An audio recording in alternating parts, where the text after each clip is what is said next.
Kai TikTok ina za ka da mu ne ma kake ka koma turke wasan yara shiga da marmari fita da hawaye na ga ana ta yin blocking. Tun farko Allah ya riga da ya rubuta. To na ce kowa ya rubuta mana wanda ya blocking din shi magowa zai fi samun ƙuri'a. Kai jama'a shege Habis ubar hindi kowa da ya sani a ciwo a cigo ba sai mata aure. Allah wata ranka wallahi. Abinci mana.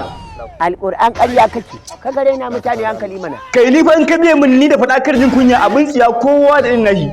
Allah ko? To ai gaskiya ne kwana biyun nan TikTok ya rikice sai ka ce al'ada ni kuma da ke baki na baya haila faɗan da ba ruwanka daɗin kallo ga yi.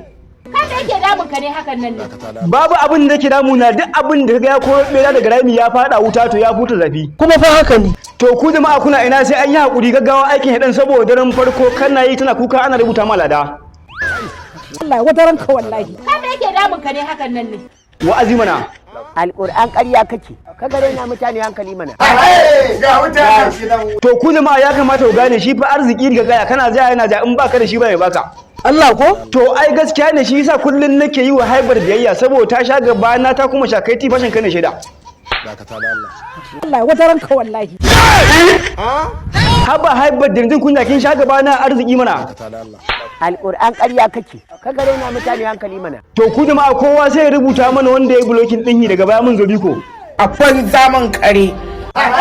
Ga wuta